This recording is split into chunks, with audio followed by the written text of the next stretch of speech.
ஞானதுரை அவர்கள். அடுத்ததாக தமிழரசு ஆர் சுரேஷ் அவர்கள்.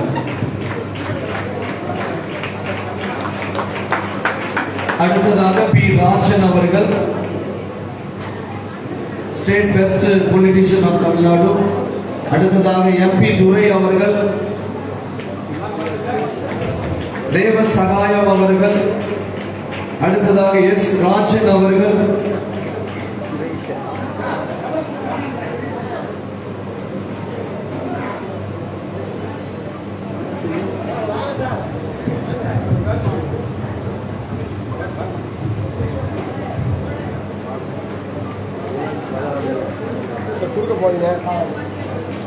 கொடுக்க போறீங்க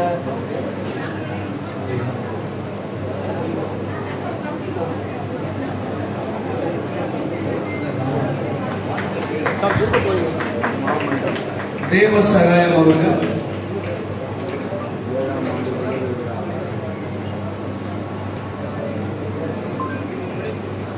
அடுத்ததாக டிஸ்ட்ரிக்ட்ல பெஸ்ட் வில்லேஜாக தமிழ் செல்வி அவர்கள்.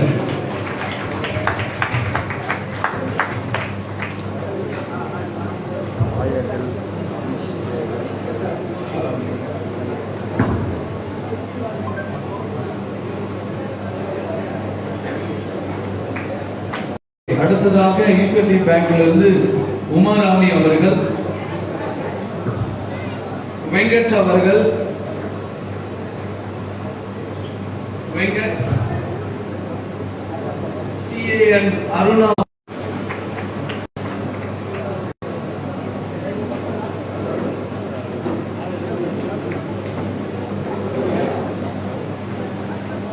மல்லி ஆர் ராஜன் அவர்கள்,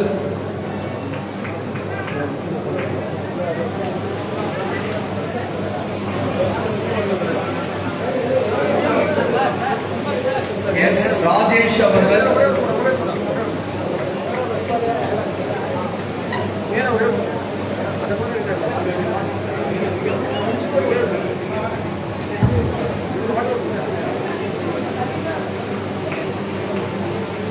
டாக்டர் ஜெஸ்லின் அவர்கள்,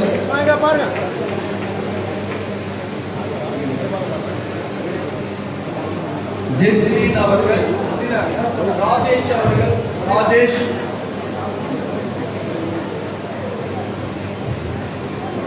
அன்பரசன் அவர்கள்,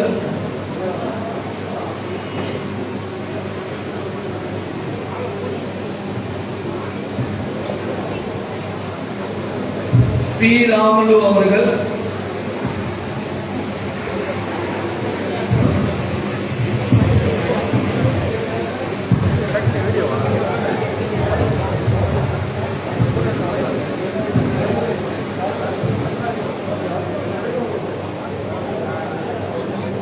ஸ்ரீராமலு, ரோமியோ அவர்கள், ஏழுமலை அவர்கள், சரவணன் அவர்கள்,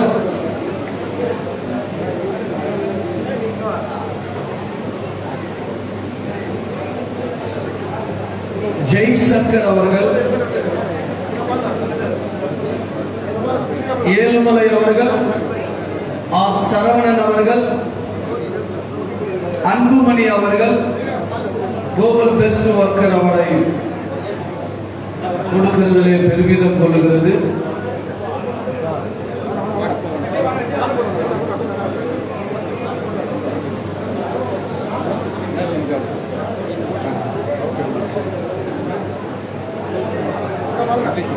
ஆலன் ஷெப்பர்ட் அவர்கள்,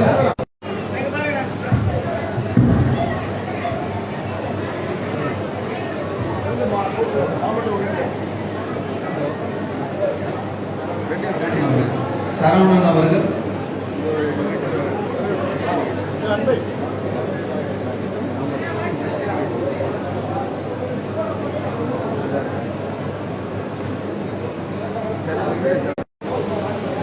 கண்ணன்,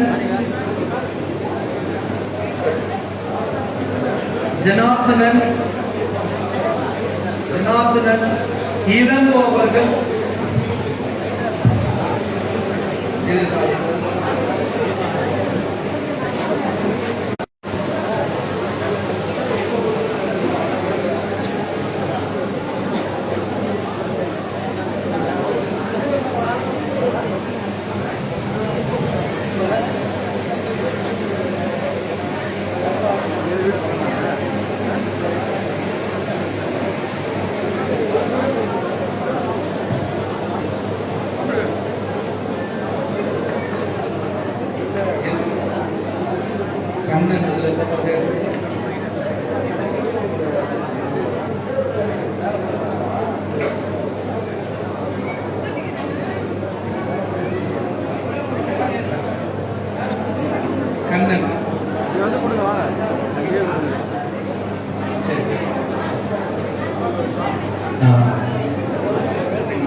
கேமரா மாதிரி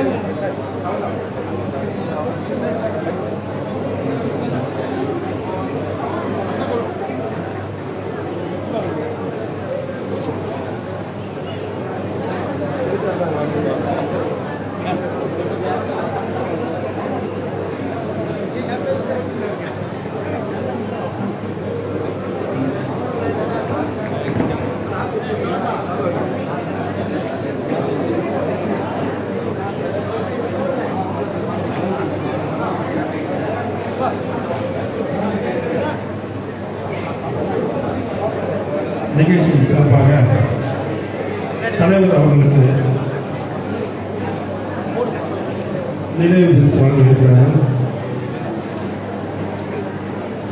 நிகழ்ச்சி ஏற்பாட்டாளர்கள் முன்னின்று தலைவருக்கு நினைவு பரிசினை வழங்குமாறு கேட்டுக்கொள்கிறேன்.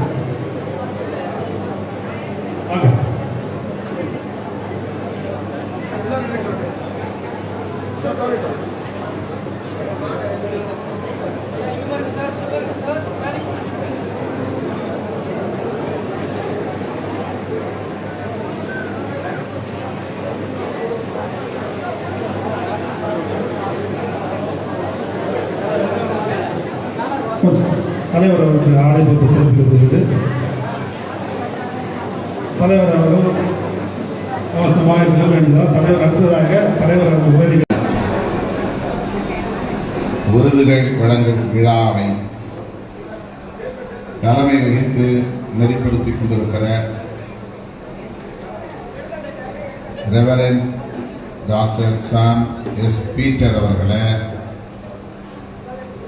ரெவரண்ட் சதீஷ்குமார் அவர்களே, இந்நிகழ்வில் பங்கேற்று தேவ செய்தி மற்றும் ஆயர்கள் அபிஷேகம் செய்து இந்நிகழ்வுக்கு சிறப்பு சேர்த்திருக்கிற தேசிய தலைமை பேராயர் reverend doctor V Moses Kalaiselvam அவர்களே மற்றும் இந்த நிகழ்வில் பங்கேற்று இதனை சிறப்பித்துக் கொண்டிருக்கிற பேராயர் பெருமக்களே,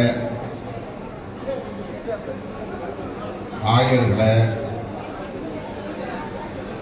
பல்வேறு தோழமை கட்சிகளை சார்ந்த சட்டமன்ற உறுப்பினர்களே, நிகழ்ச்சிக்கு வரவிருக்கிற பல்வேறு அரசியல் கட்சிகளை சார்ந்த தலைவர்களே, விடுதலை சிறுத்தைகள் கட்சியின் மாவட்ட செயலாளர் தம்பி நீலமேகம் அவர்களே, மாதாவரம் இளங்கோவன் அவர்களே, மல்லிகை அரசி உள்ளிட்ட மகளிர் விடுதலை இயக்கத்தின் முன்னணி தலைவர்களே, இதனுடன் வருகை தந்திருக்கிற கட்சியின் தலைமை நிலைய செயலாளர் பாலசிங்கம் அவர்களே மற்றும் இந்த நிகழ்வில் பங்கேற்று இதனை சிறப்பித்துக் கொண்டிருக்கிற கிறிஸ்தவ பெருங்குடி மக்களே, உங்கள் அனைவருக்கும் என்னுடைய பணிவார்ந்த வணக்கத்தை தெரிவித்துக் கொள்கிறேன். இந்த நிகழ்வில் பங்கேற்று பலருக்கு விருதுகள் வழங்குகிற வாய்ப்பை எனக்கு வழங்கியமைக்காக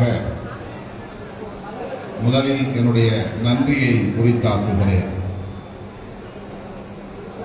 இன்று உலக தொழிலாளர் நாள், மே தினம்.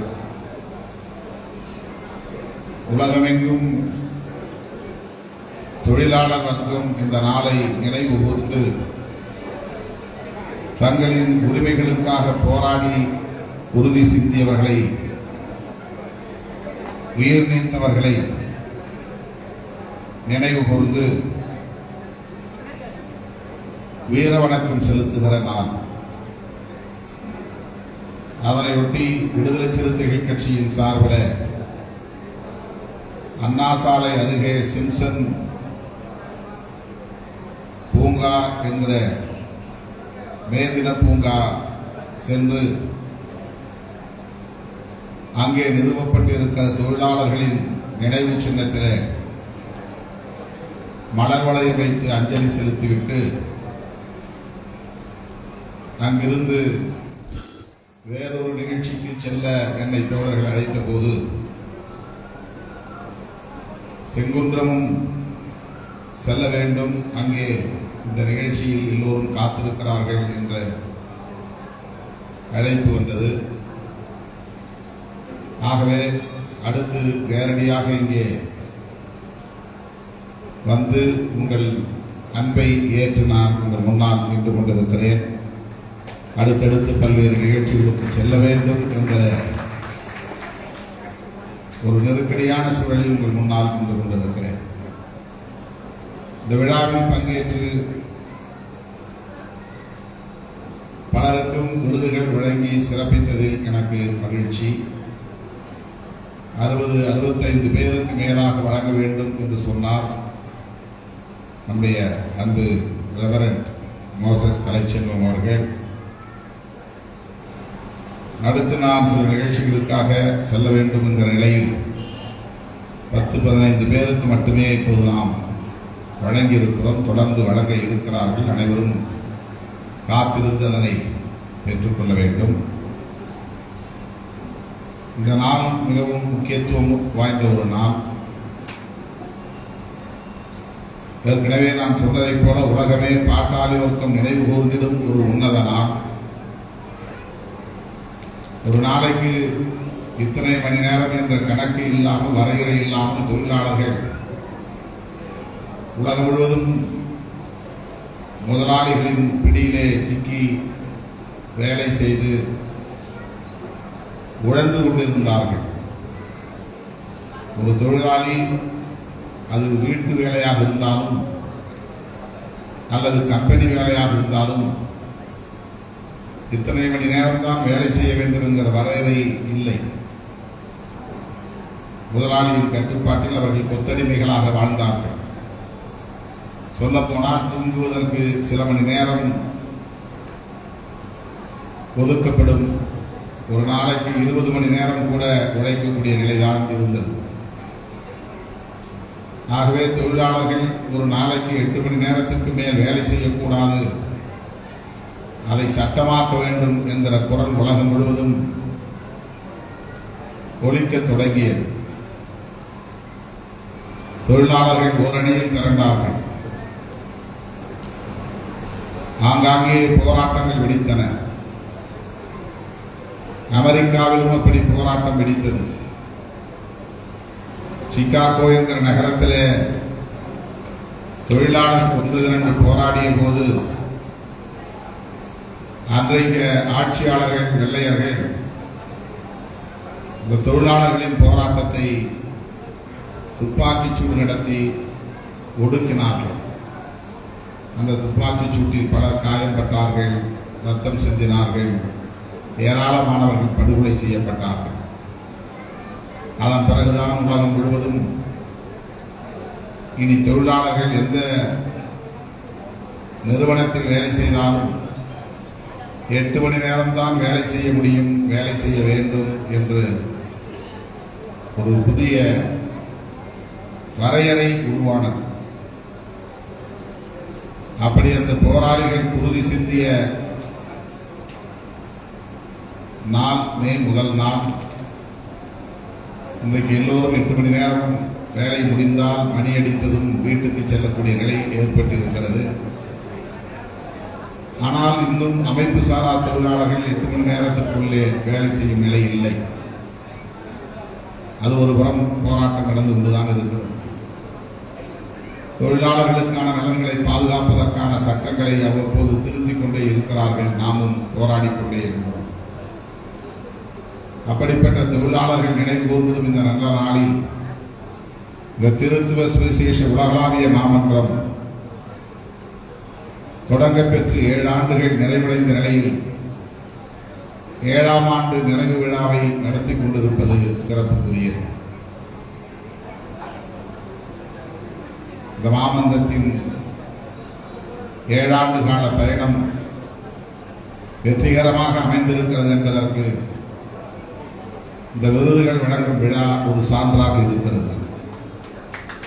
அந்த வகையிலே நான் மாமன்றத்தின் 7 ஆண்டு கால பணிகளை பாராட்டுகிறேன், வாழ்த்துகிறேன். இன்னும் இந்த மாமன்றம் நீண்ட தூரம் பயணிக்க வேண்டும், மக்களை நெறிப்படுத்த வேண்டும், அன்பை போதிக்க வேண்டும், அன்பை விதைக்க வேண்டும். உலகில் தோன்றிய எல்லா மதங்களும் அன்பை அடிப்படையாக கொண்டுதான் உருவாகி இருக்கின்றன. அன்பை போதிப்பதைத்தான் கடமையாக கொண்டிருக்கின்றன. அன்பு ஒன்றுதான் மக்களை இணைக்கும். அன்பு ஒன்றுதான் அமைதியை உருவாக்கும். அன்பு ஒன்றுதான் மகிழ்ச்சியை தரும். ஆகவே அன்பை போதிக்க வேண்டும் என்பதுதான் உலகில் தோன்றிய மாமனிதர்களின் போதனைகளாக இருந்திருக்கின்றன. கௌதம புத்தராக இருந்தாலும், இயேசு பெருமானாக இருந்தாலும், நபிகள் நாயகமாக இருந்தாலும், அல்லது மகாவீரராக இருந்தாலும், இந்த உலகில் தோன்றிய மகான்கள் அனைவரும் மக்களுக்கு சொன்ன ஒரே செய்தி, ஒருவரை ஒருவர் அன்பு கொள்ளுங்கள், ஒருவர் இன்னொருவர் மீது அன்பு செலுத்துங்கள். அன்புதான் அனைத்துக்கும் அடிப்படை, அன்புதான் எல்லாவற்றுக்கும் முதன்மையானது, அன்புதான் எல்லாவற்றையும் விட வலிமையானது என்று போதித்திருக்கிறார்கள். நீங்கள் கூட இந்த துண்டறிக்கையிலே 1 யோவான் 4:16 என்கிற வசனத்தை பதிவு செய்திருக்கிறீர்கள். யோவான் 4:16 தேவன் அன்பாகவே இருக்கிறார். அன்பில் நிலைத்திருக்கிறவன் தேவனில் நிலைத்திருக்கிறான், தேவனும் அவனில் நிலைத்திருக்கிறார். 1 யோவான் 4:16 என்ற வசனம் சொல்லுகிறது. ஆங்கிலத்திலே ஒரு முதுமொழியை நீங்கள் படித்திருப்பீர்கள், லவ் இஸ் காட் என்று. காட் இஸ் லவ் என்றும் லவ் இஸ் காட் என்றும் வண்டிகளில் எழுதியிருப்பதை நீங்கள் பார்த்திருக்கக்கூடும். கடவுள் எங்கோ இருக்கிறார், ஏதோ ஒரு வடிவத்தில் இருக்கிறார், ஏதோ ஒரு சாம்ராஜ்யத்தில் அமர்ந்து கொண்டு எல்லாவற்றையும் ஆட்டி படைக்கிறார். அவர் வானலோகத்தில் இருக்கிறார், அவர் தேவலோகத்தில் இருக்கிறார் என்றெல்லாம் நீங்கள் கற்பனை செய்ய வேண்டாம். தேவன் அல்லது கடவுள் அன்பாக இருக்கிறார். அன்புதான் கடவுள், அன்புதான் தேவன் என்று யோவான் வசனம் சொல்லுகிறது. ஆகவே கடவுளை நீ உருவமாக தேடாதே, கடவுளை ஒரு குறிப்பிட்ட இடத்தில் இருப்பார் என்று தேடி ஓடாதே. கடவுள் இப்படி ஒரு சாம்ராஜ்யத்தை அமைத்து அங்கே அவர் ஒரு ராஜாவாக அமர்ந்து கொண்டு உலகத்தை பரிபாலனம் செய்கிறார் என்றெல்லாம் நீ கருத வேண்டாம். கடவுள் அல்லது தேவன் அன்பாக இருக்கிறார். Love is God, God is love. எவன் ஒருவன் அன்பில் நிலைத்திருக்கிறானோ அவன் தேவனில் இருக்கிறான் என்று யோவான் வசனம் சொல்லுகிறது. தேவனும் அவனில் நிலைத்திருக்கிறார் என்று வசனம் சொல்லுகிறது. ஆக இந்த வசனம் ஒரே ஒரு சொல்லை அடிப்படையாக கொண்டதாக இருக்கிறது, 3 எழுத்துக்களை அடிப்படையாக கொண்டதாக இருக்கிறது. அந்த ஒரு சொல் தான், அந்த 3 எழுத்துக்கள் தான் அன்பு என்பதாகும். அன்பு என்பது ஆங்கிலத்தில் லவ் என்று அழைக்கப்படுகிறது. லவ் என்பது பாலினத்தின் மீதான கவர்ச்சியாக பார்க்கப்படுகிறது. ஒரு பெண் இன்னொரு ஆணை நேசிப்பதும் ஆண் பெண்ணை நேசிப்பதும் லவ் என்று கருதப்படுகிறது. லவ் என்பது கேரிங் அண்ட் ஷேரிங் என்பதுதான். பிற உயிர்களை நாம் பாதுகாக்கக்கூடிய உணர்வை பெறுவதும் அவர்களோடு நம் உணர்வுகளை பகிர்ந்து கொள்வதும் தான் உண்மையான அன்பு. அன்பு என்பது எல்லா உயிர்களிடத்தும் செலுத்துவது. அது ஒரு குறிப்பிட்ட வரையறை கொண்டதல்ல. என் பெண் பிள்ளைகளை மட்டுமே நான் நேசிப்பேன், என் குடும்பத்தினரை மட்டுமே நேசிப்பேன், நான் பெற்ற பிள்ளை மீது மட்டும்தான் எனக்கு அன்பு இருக்கும், என் மனைவி மீது மட்டும்தான் எனக்கு அன்பு உண்டு, என் உறவினர்கள் மீது மட்டும்தான் அன்பு உண்டு, மற்றவர்கள் மீது எனக்கு அன்பு செலுத்த வேண்டிய தேவையில்லை என்று கருதினால் உன்னில் தேவன் நிலைத்திருக்க மாட்டார். உன்னில் தேவன் இருக்க மாட்டார். உறவுகள் என்கிற வரையறையை தாண்டி, மனிதர்கள் என்கிற மானுட வரையறையை தாண்டி அனைத்து உயிர்களிடத்தும் அன்பு செலுத்துதல் தான் தேவன் நிலைபெறக்கூடிய இடம், கடவுள் இருக்கக்கூடிய இடம். இதுதான் யோவான் வசனம் நமக்கு சொல்லுகிற செய்தி என்று நான் நம்புகிறேன். எல்லோரும் இந்த மண்ணிலே வெறுப்பை விதைக்கிறார்கள். வெறுப்பை விதைக்க கூடாது, மாறாக அன்பை விதைக்க வேண்டும். அவன் இந்த சாதியை சார்ந்தவன் என்று வெறுப்பது, அவன் இந்த மதத்தை சார்ந்தவன் என்று வெறுப்பது, அவன் இந்த நாட்டை சார்ந்தவன் என்று வெறுப்பது, அவன் இந்த கட்சியை சார்ந்தவன் என்று வெறுப்பது எந்த வகையிலும் மானுடத்திற்கு நல்லதல்ல, உகந்ததல்ல. எந்த பெயரிலும் வெறுப்பை விதைக்கக்கூடாது. பாலினத்தின் பெயராலும் வெறுப்பை விதைக்கக்கூடாது, சாதியின் பெயராலும் வெறுப்பை விதைக்கக்கூடாது, மதத்தின் பெயராலும், இனத்தின் பெயராலும், மொழியின் பெயராலும், தேசத்தின் பெயராலும் வெறுப்பை விதைக்கக்கூடாது என்பதற்காக தோன்றிய மகான்கள் தான் கௌதம புத்தர், இயேசு பெருமான், நபிகள் நாயகம் ஆகிய மாமனிதர்கள். அவர்களுடைய போதனை ஒட்டுமொத்தமாக தனித்தனியே தொகுக்கப்பட்டிருந்தாலும் ஒட்டுமொத்தமாக அன்பை விதைப்போம் என்பதுதான் போதனை. அன்பு இருக்கிற இடத்தில் பாகுபாடு இருக்காது. உயர்ந்தவன் தாழ்ந்தவன் என்ற பாகுபாடு இருக்காது. அன்பு இருக்கிற இடத்தில் ஆதிக்கம் இருக்காது. நான் பெரிய ஆள், நீ சின்ன ஆள் என்ற ஆதிக்கம் இருக்காது. அன்பு இருக்கிற இடத்தில் ஏமாற்று வேலைகள் இருக்காது, திருட்டு வேலைகள் இருக்காது, மோசடி வேலைகள் இருக்காது.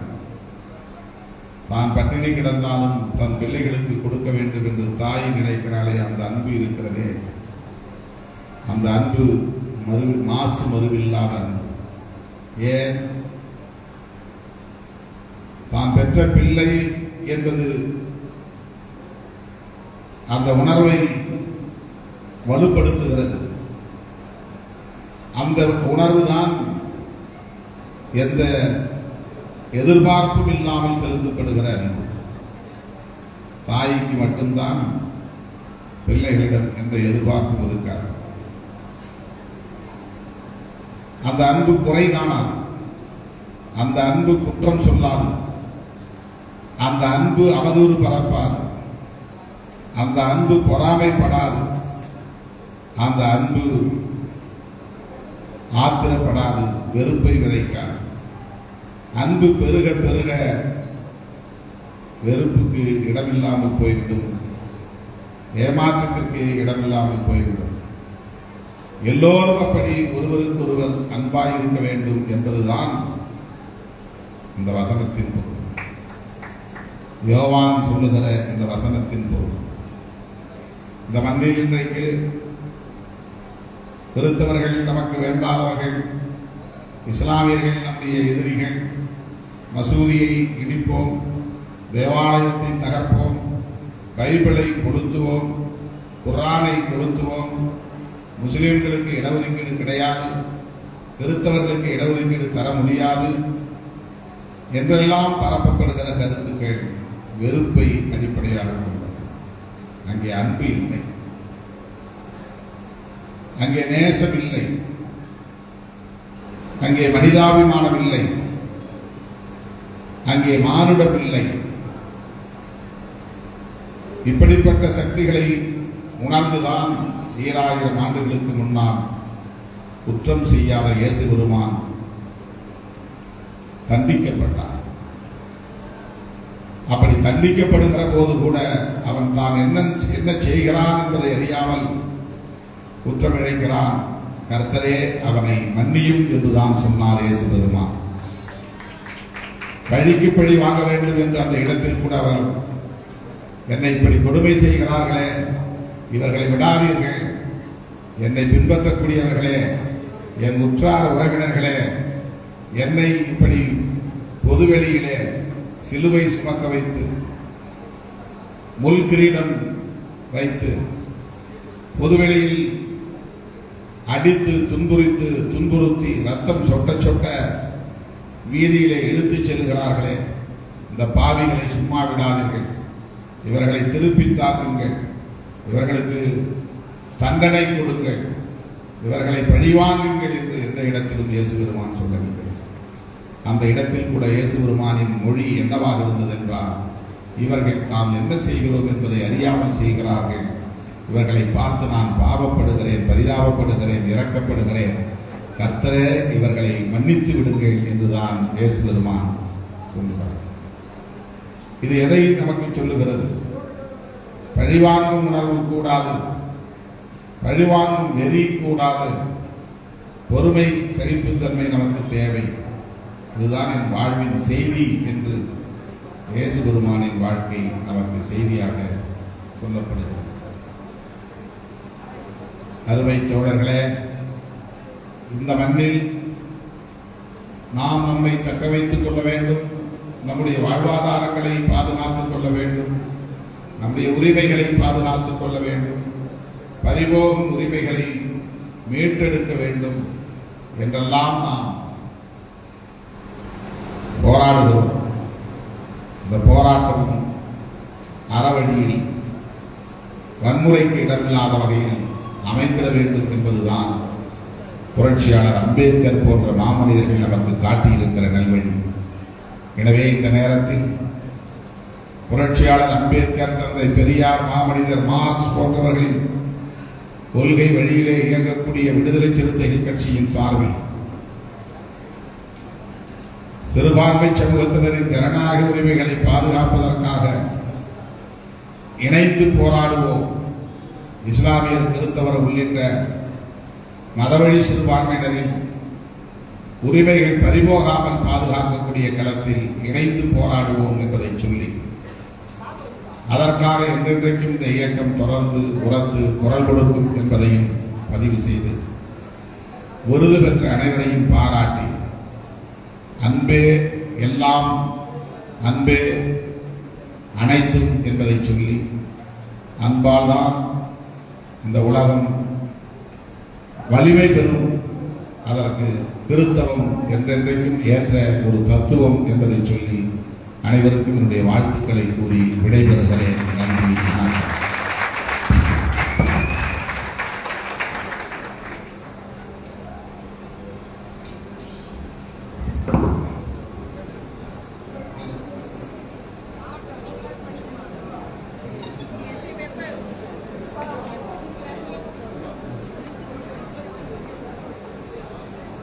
கொஞ்சம் நம்ம முடிக்க போகிறோம். நிச்சயமா அண்ணா வருவாங்கன்னு எதிர்பார்க்கல. ஏன்னா லாஸ்ட் மீட்